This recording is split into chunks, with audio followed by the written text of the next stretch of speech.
Halo guys, kembali lagi sama kita di video kali ini.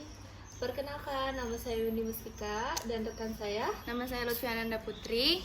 Nah, kali ini kita akan membahas materi di buku akuntansi yang ditulis langsung oleh dosen kami, yaitu Bapak Dr. Tovan Maulamin dan Bapak Sartono. Nah, sebelum membahas materi, sebaiknya kita berdoa dulu sebelum melakukan pembahasan. Nah, doa tersebut akan disampaikan oleh rekan saya yaitu Lutfiananda. Dalam pertemuan kali ini sebaiknya kita membacakan puji syukur kepada kehadirat Allah Subhanahu wa Ta'ala yang telah memberikan kami kesehatan walafiat sehingga kami bisa dipertemukan di pertemuan kali ini.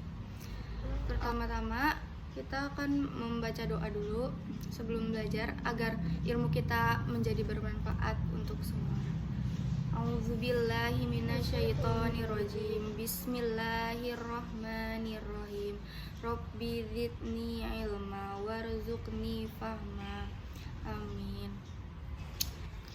Salawat serta salam kita panjatkan kepada Nabi besar kita, Nabi Muhammad SAW. Sebelumnya kita membaca doa salawat Nabi. Allahumma sholli ala Sayyidina Muhammad wa ala ali Sayyidina Muhammad. Selanjutnya untuk pertemuan kali ini kita akan membahas apa aja sih? Nah, pada pertemuan kali ini kita akan membahas mengenai pengukuran kinerja sektor publik dan APBN versus APBD. Untuk pembahasannya, mari kita ke video selanjutnya.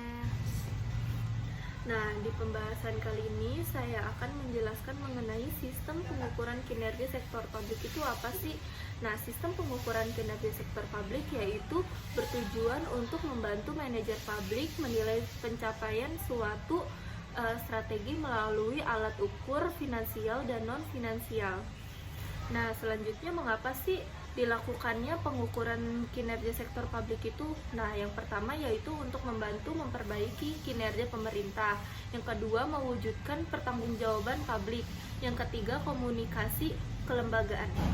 Nah, manfaatnya itu ada 3. Apa aja sih manfaatnya? Nah, yang pertama yaitu sebagai alat untuk menilai kinerja manajemen. Yang kedua yaitu untuk memberikan arah untuk mencapai target kinerja yang ditetapkan. Yang ketiga ada sebagai monitor, evaluasi, dan koreksi atas pencapaian kinerja tersebut. Nah, hal-hal yang diperlukan indikator kinerja itu ada 3 loh. Ya, yang pertama itu ada sistem perencanaan dan pengendalian. Yang kedua ada spesifikasi teknis dan standarisasi. Yang ketiga ada kompetensi teknis dan profesionalisme.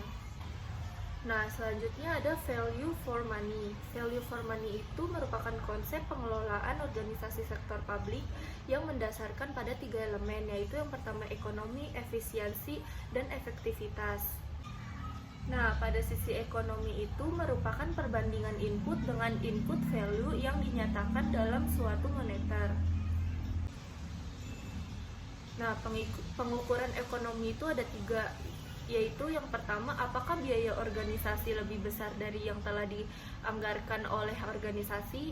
Yang kedua ada apakah biaya organisasi itu lebih besar daripada biaya organisasi lain yang sejenis yang dapat dibandingkan. Dan yang ketiga ada apakah organisasi itu telah menggunakan sumber daya dan finansialnya itu secara optimal.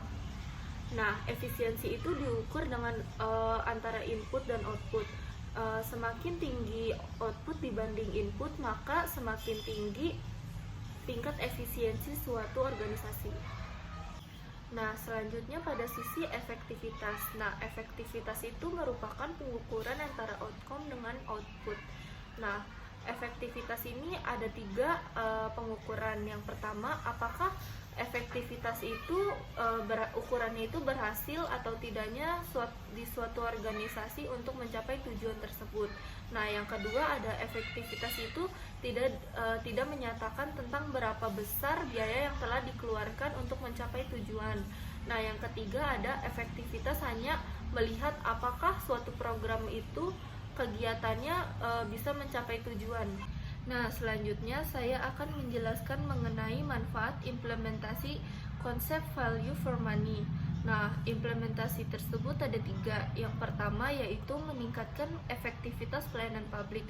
Dalam arti, pelayanan tersebut harus tepat sasaran. Nah, yang kedua ada meningkatkan mutu pelayanan publik. Nah, dalam arti pelayanan publik itu karena ada hilangnya efektivitas. Dan yang ketiga ada meningkatkan kesadaran dan uang publik.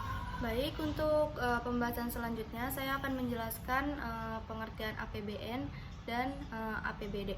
Yang pertama-tama saya akan menjelaskan pengertian APBN terlebih dahulu. Baik, untuk materi selanjutnya saya akan membahas tentang pengertian APBN dan APBD. Yang pertama itu ada APBN.